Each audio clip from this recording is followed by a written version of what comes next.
আসসালামু আলাইকুম সকল ছাত্রছাত্রীকে আমার অনলাইন ক্লাসে শুভেচ্ছা ও স্বাগতম। আশা করি তোমরা সবাই ভালো আছো। আজ আমরা উচ্চতর গণিত প্রথম পত্র তৃতীয় অধ্যায়ের অনুশীলনী 3.2 নিয়ে তোমাদের সামনে হাজির হয়েছি। এই 3.2 এ রেখাংশে নির্দিষ্ট অনুপাতে বিভক্তিকরণ, বিন্দু স্থানাঙ্ক নির্ণয়। এখানে বিন্দুর স্থানাঙ্ক নির্ণয়ের জন্য অন্তবিভক্তিকরণ এবং বহির্বিভক্তিকরণ দুইটি অনুপাত রয়েছে, সেটি তোমাদেরকে আজকে দেখাবো।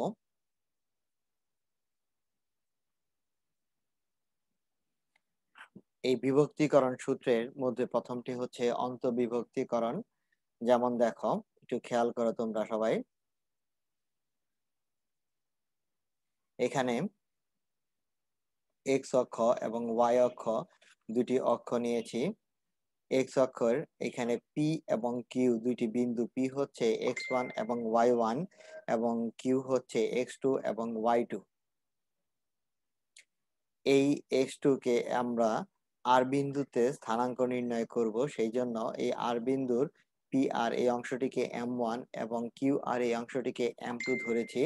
দুইটি অনুপাত আমরা m1 এবং m2 অনুপাতে অন্তবিভক্ত। আচ্ছা, অন্তবিভক্ত হচ্ছে যদি যে রেখাংশের মাঝে যে কোনো জায়গায় যদি বিভক্তিকরণ হয় সেটি হচ্ছে অন্তবিভক্তিকরণ, আর যদি এই রেখাংশের বাইরে বিভক্তিকরণ হয় তাহলে সেটি হচ্ছে বহির্বিভক্ত।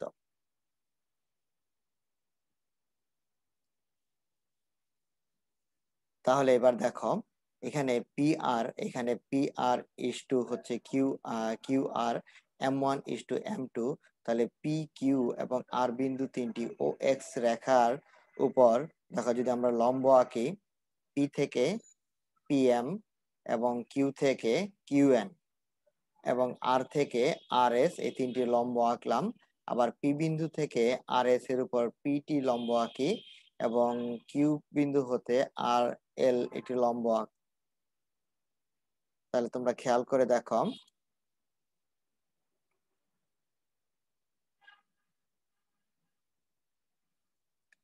এই যে লম্বগুলো আঁকলাম, এখন এখানে পিটি অর্থাৎ পি এবং টি এখানে সম্পূর্ণটার দূরত্ব হচ্ছে এক্স, আর এই এই এই অংশটির ও এম এর দূরত্ব হচ্ছে x1। তাহলে এই অংশটি হচ্ছে x-x1 এবং আর এল কল্পনা করতে হলে আমাকে ও এন এই পর্যন্ত আসতে হবে। দেখো, ও এন থেকে যদি ও এস বিয়োগ করে দেই, ও এন হচ্ছে x2 আর এটি ও এস হচ্ছে ওয়াই, সরি এক্স। তাহলে x2 মাইনাস এক্স, এভাবে আমরা আরটি আরটিও নির্ণয় করতে পারি। আরটি হচ্ছে সম্পূর্ণটা আমাদের আসতে হবে আর এস মাইনাস টি এস। আর এস হচ্ছে আমাদের হচ্ছে ওয়াই, এখান থেকে টি এস হচ্ছে ওয়াই মাইনাস ওয়াই ওয়ান। এভাবে কিউএল সম্পূর্ণটা কল্পনা করো, কিউএল হচ্ছে ওয়াই2। এখান থেকে এল এন বাদ দিতে হবে, অর্থাৎ ওয়াই অংশটি বাদ দিতে হবে, ওয়াই2 মাইনাস ওয়াই। এভাবে যদি আমরা অনুপাত নির্ণয় করি সাদৃশ্যকোণী ত্রিভুজের, সেই ক্ষেত্রে y1 মাইনাস x ডিভাইডেড হচ্ছে x2 মাইনাস x।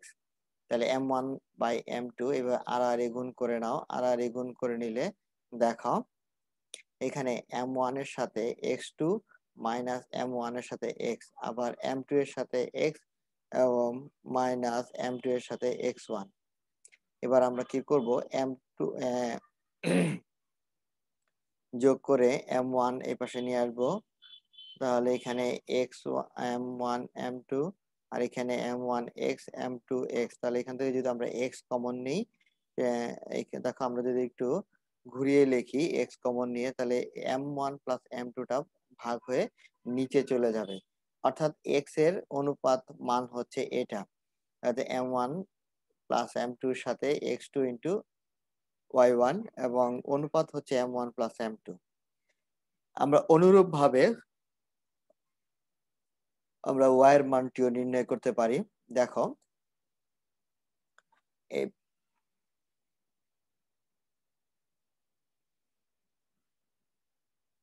অনুরূপ ভাবে আমরা যে y এর মানটি সেটি হচ্ছে দেখো P R T divided QL, এখান থেকে যদি মান বসিয়ে দেই Y minus Y one divided Y two minus Y one, এই একইভাবে m1/m2 আর আর গুণ করব। আর আর গুণ করার পরে আমরা এক্স এর ক্ষেত্রে যে ক্যালকুলেশনটি করেছিলাম এখানেও সেই ক্যালকুলেশনটি করব।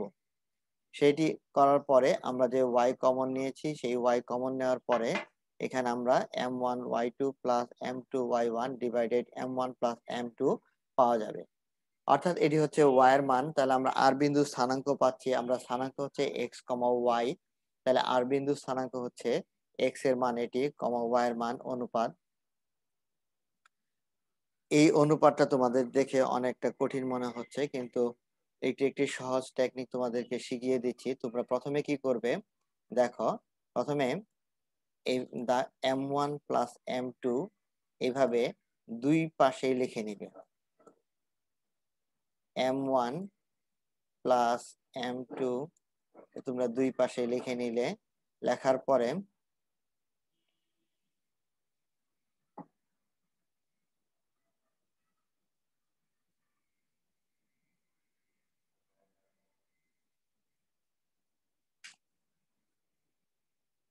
এরপরে কি করবে, এখানে দিয়ে দিবে x2, প্রথমে আসবে x2, পরে আসবে এখানে x2, আর এখানে আসবে x1, অর্থাৎ তাহলেই হয়ে যাবে।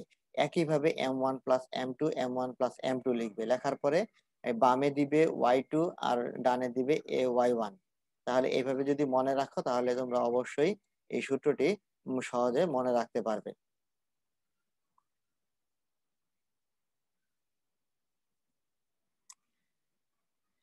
অনেক সময় আমরা অনুপাত বের করতে বলে, তখন অনুপাত যখন বের করতে হবে এইখানে আমরা সাধারণত বিন্দু দেয়া থাকে, আমরা অনুপাত বের করি, স্থানাঙ্ক বের করে অনুপাত দেওয়া থাকে। আবার যদি কখনো বিন্দু স্থানাঙ্ক দেওয়া থাকে অনুপাত নির্ণয় করতে বলে, তাহলে আমরা যে নিচের যে সূত্রটি k:1 সেই অনুপাতটি আমরা ব্যবহার করব।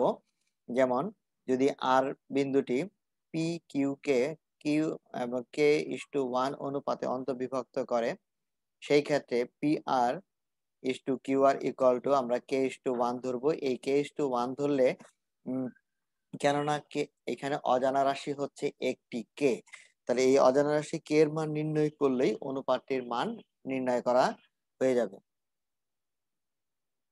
আর উপরের ক্ষেত্রে আমাদেরকে m1 এবং m2 দুইটিরই মান নির্ণয় করতে হবে।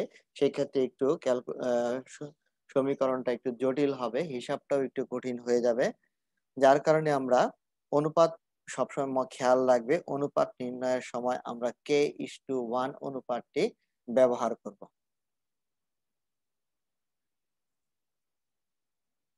এবার আমরা মূল বইয়ের অঙ্কে যাব। তোমাদের মূল বইয়ের কয়েকটি অঙ্কের উদাহরণ দিয়ে এই চ্যাপ্টারটি আমি শুরু করছি একটি উদাহরণ দিয়ে।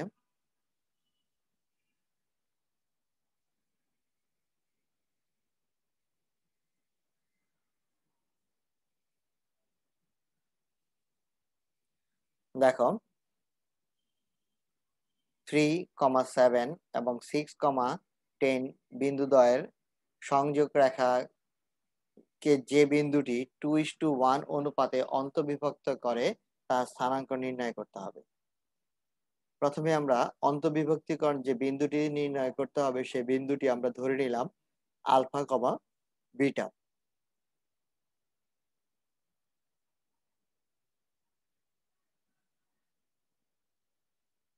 তাহলে আলফা হচ্ছে, দেখো এখানে অনুপাত 2+1 আমরা দিব, তাহলে এদিকেও 2+1। আমি বলেছিলাম এখানে x2 দেখো এটি হচ্ছে x2, y y x2 6 এবং x1 হচ্ছে 3। এভাবে আমরা y2 হচ্ছে 10, y1 হচ্ছে 7। এই মানগুলো আমরা দেখো বসিয়ে দিচ্ছি। বসানোর পরে ক্যালকুলেশনটা সরাসরি করে ফেলেছি। তোমরা যোগ বিয়োগটা সরাসরি করতে পারবে, কোনো সমস্যা নেই। যারা একটু ক্যালকুলেশনে দুর্বল তারা একটু দুই একটা লাইন বেশি করবে যাতে ভুল না হয়। এখানে দেখো 6×2 আর 3×3, 12 আর 3 যোগ করলে হয় আমার হচ্ছে 15।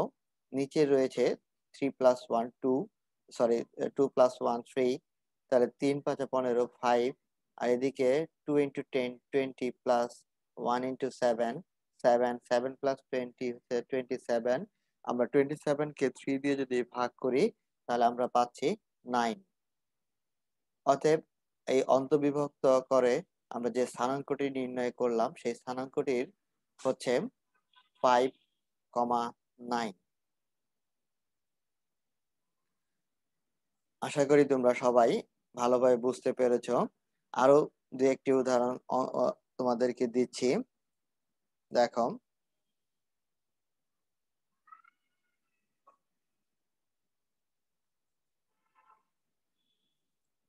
তার আগে তোমাদেরকে আমি মধ্যবিন্দু স্থানাঙ্ক নির্ণয়ের যে আরেকটি সূত্র রয়েছে, এটি তোমরা ক্লাস 10-এই পড়েছো, মধ্যবিন্দু স্থানাঙ্ক কিভাবে নির্ণয় করতে হয়।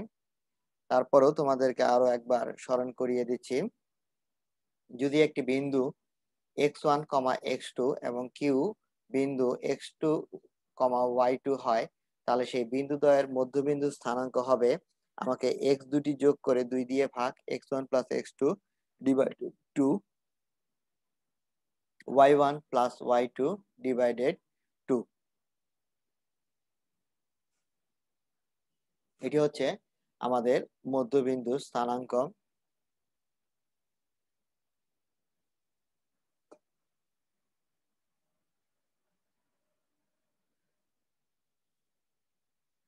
তারপর দেখো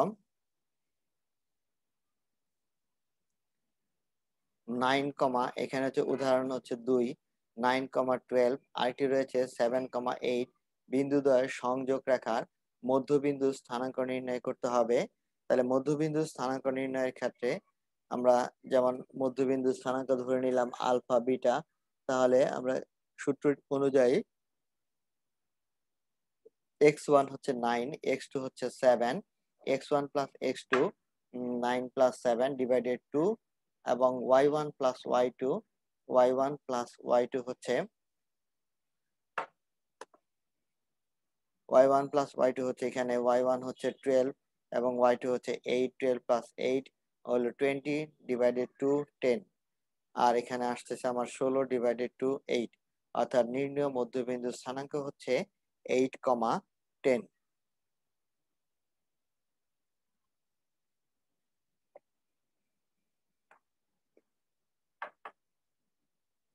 তোমরা যদি প্রথম শোনাতে যদি না বুঝতে পারো তাহলে কি করবে, ভিডিওটা রিওয়াইন্ড করে আবার শুনে নিবে, তাহলে তোমাদেরকে বুঝতে সুবিধা হবে। এবার আমরা বিভক্তিকরণের সূত্রটি দেখব। বহিঃবিভক্তকরণ বহিঃবিভক্তকরণ আর অন্তর্বিভক্তকরণের মধ্যে তেমন সূত্রের মধ্যে তেমন পার্থক্য নেই, শুধু একটি মাইনাস চিহ্নের পার্থক্য। অন্তর্বিভক্তিকরণ প্লাস হয় আর বহিঃবিভক্তিকরণ মাইনাস হয়। বহিঃবিভক্তটা হচ্ছে যে বিন্দুটা রয়েছে সেই বিন্দুর বাইরে বিভক্তি। দেখো এরকম নিচে একটি চিত্র দেখো, এ বি বিন্দুর বাইরে যেমন সি বিন্দু, এই যে বিভক্তিকরণ সেটি দেখানো হয়েছে। তোমাদেরকে উদাহরণ দিয়ে আরো পরিষ্কারভাবে বুঝিয়ে দিচ্ছি। এ দেওয়া রয়েছে 3, 4, বি রয়েছে 5, 9। এই বিন্দুদ্বয়ের সংযোগ রেখাংশকে যে বিন্দুটি 2:3 অনুপাতে বহিঃবিভক্ত করে তার স্থানাঙ্ক, অর্থাৎ 2:3 অনুপাতে বহিঃবিভক্ত। খেয়াল করে দেখো, এ বিন্দু থেকে 2 একক দূরে এবং বি বিন্দু থেকে 3 একক দূরে রয়েছে সি বিন্দুটি, এটি হচ্ছে বহিঃবিভক্ত। তাহলে সেই আগের মতোই আলফা, আমরা যদি দুইটা বিন্দু স্থানাঙ্ক ধরে নিলাম আলফা, বিটা, সেই আলফা হবে এক্স এর স্থানাঙ্ক, বিটা হবে ওয়াই এর স্থানাঙ্ক। তাহলে আমরা অনুপাত দুইটি বিয়োগ আকারে লিখবো, 2 - 3 2 - 3, 2 এর সাথে গুণ করব x2 হচ্ছে এখানে 5, x1 হচ্ছে 3। একইভাবে আচ্ছা এই ক্যালকুলেশনটা করে ফেলি। 10, এখানে 5 × 2 10 - 3 × 3 9, 10 মানে 1 1 ডিভাইডেড -1 = -1। আর বিটার ক্ষেত্রে টু ইন্টু অনুপাতে 2 এবং y2 হচ্ছে 9, 2 ইন্টু 9 আর 3 ইন্টু 4, 2 ইন্টু 9 হচ্ছে 18 minus 12 equal to 6 divided 2 minus 3 equal to হচ্ছে -1। তাহলে 6 ডিভাইডেড -1 ইকুয়াল টু -6। আমরা নির্ণয় বিন্দুটির স্থানাঙ্ক পেয়ে গেলাম, সেটি হচ্ছে -1, -6। এটি হচ্ছে আমাদের বিভক্তকরণ।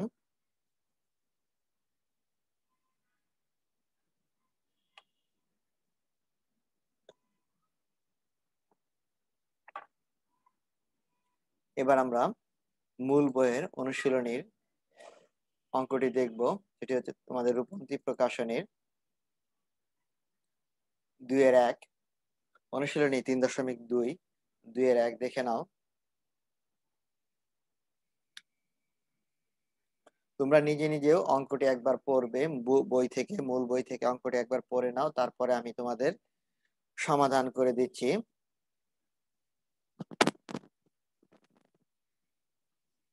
এবার দেখো 7,10 এবং 10,16 বিন্দুদ্বয়ের সংযোগ রেখাংশের সমদ্বিখণ্ডক বিন্দুদ্বয়ের স্থানাঙ্ক নির্ণয় করো।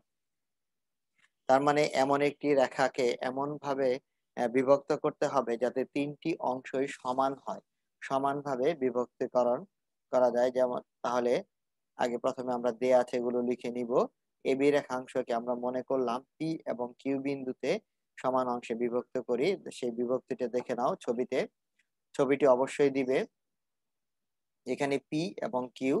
তাহলে এই অংশটি এপি এবং পি কিউ এবং হচ্ছে বি কিউ, এই তিনটি অংশই হচ্ছে সমান অংশ।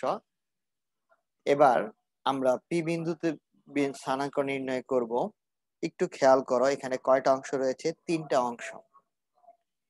আর এই এ বিন্দু থেকে পি বিন্দুতে যে অংশটি রয়েছে সেটি হচ্ছে এক অংশ, এবং পি বিন্দু থেকে বি বিন্দুর যে দূরত্ব সেখানে রয়েছে দুই অংশ। এই জন্য আমরা বলেছি এ বি রেখাংশ পি বিন্দুকে 1:2, মানে এই অংশটি হচ্ছে 1, দেখো এই অংশটি হচ্ছে 1 আর এই অংশটি হচ্ছে 2, মানে এই সম্পূর্ণ অংশটি হচ্ছে 2। তাহলে 1:2 অনুপাতে অন্তর্বিভক্ত করেছে। তাহলে আমরা সেই অন্তর্বিভক্তিকরণের সূত্রটি এখানে ব্যবহার করব।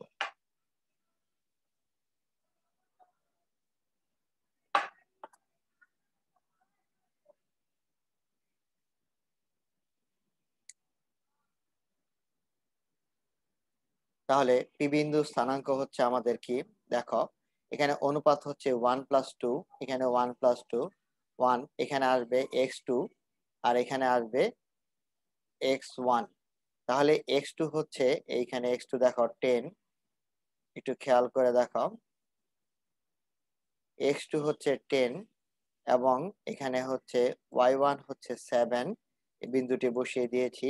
একইভাবে y2 হচ্ছে এখানে আসবে এবং y1 আসবে এখানে। তাহলে অনুপাত 1+2, এখন আমরা মাল্টিপ্লাই করে ভাগ করে দিব। 1 × 10 অর্থাৎ 10, 10 প্লাস এখানে 2 × 7, 14, তাহলে হচ্ছে 14 যোগ 10 হচ্ছে 24 ডিভাইডেড হচ্ছে 3। 24 কে আমরা 3 দিয়ে ভাগ করলে পাবো 8, 3 × 8 = 24, দেখো 8। একইভাবে 16 যোগ 20 36, নিচে আছে 3। তাহলে 36 কে যদি আমরা 3 দিয়ে ভাগ করি, 3 × 12 = 36, অর্থাৎ 12। 8,12 হচ্ছে আমার এই পি বিন্দুর স্থানাঙ্ক।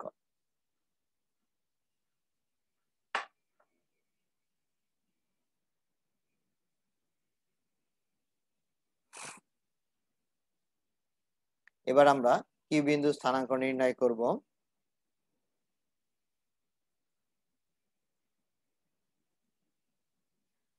দেখো কিউ বিন্দু, এখানে কিউ বিন্দুর যে অবস্থানটি এ বিন্দু থেকে কিউ বিন্দুর সামনে রয়েছে দুই অংশ আর পিছনে রয়েছে এক অংশ, কিউ বি এখানে রয়েছে এক অংশ।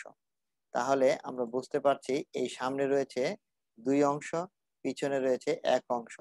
তাহলে কিউ বিন্দুটি পিবি এর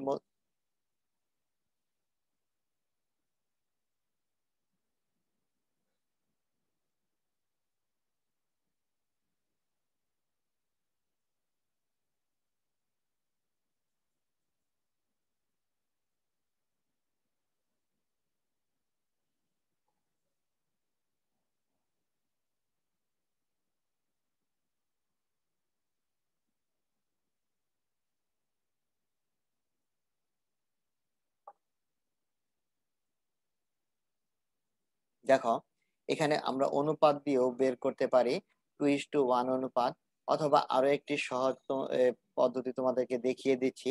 এটি তোমাদের আরো সহজ হয়ে যাবে অঙ্কটি। এখানে পিবি পিবি এর মধ্যবিন্দু হচ্ছে কিউ, যেহেতু এটি একটি সম ত্রিখণ্ডক বিন্দু, তাহলে আমরা মধ্যবিন্দু স্থানাঙ্ক যদি নির্ণয় করি পি এবং বি এর, তাহলে x1 হচ্ছে 8 এবং x2 হচ্ছে 10, x1 প্লাস x2 ডিভাইডেড 2, এবং x2 হচ্ছে y1 হচ্ছে 12 plus 16, y1 plus y2 divided 2 অর্থাৎ 9, 14। এটি হচ্ছে আমার মধ্যবিন্দু স্থানাঙ্ক। তাহলে পি বিন্দু স্থানাঙ্ক আমরা পেয়ে গেলাম। কিউ বিন্দু স্থানাঙ্ক অর্থাৎ পি বিন্দু স্থানাঙ্ক হচ্ছে 8, 12 এবং কিউ বিন্দু স্থানাঙ্ক হচ্ছে 9, 14। আশা করি তোমরা সবাই ভালোভাবে অঙ্কগুলো বুঝতে পেরেছো। তোমাদের পরবর্তী লেকচারে আরো কয়েকটি অঙ্ক নিয়ে তোমাদের সামনে হাজির হব। তার আগে তোমরা সবাই হোমওয়ার্ক লিখে নাও। সবাই ডায়েরি খোলো।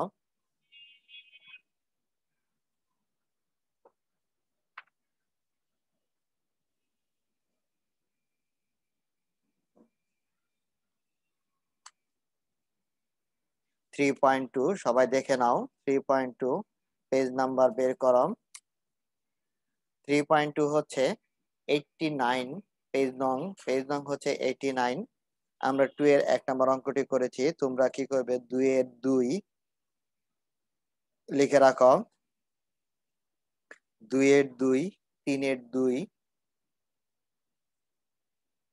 ভালো করে শোনো, আমি আরো একবার বলছি, 2 এর 2, 3 এর 2 এবং 2 এর 3 নাম্বার, এই তিনটি অঙ্ক তোমাদেরকে হোমওয়ার্ক আকারে দেওয়া হলো। তোমরা অবশ্যই অঙ্ক তিনটি সমাধান করবে।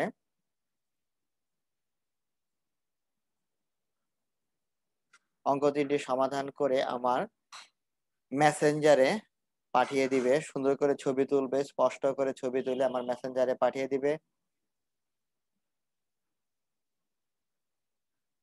যদি কোনো ভুল থেকে থাকে তাহলে তোমার সেটি কারেকশন করে দিব।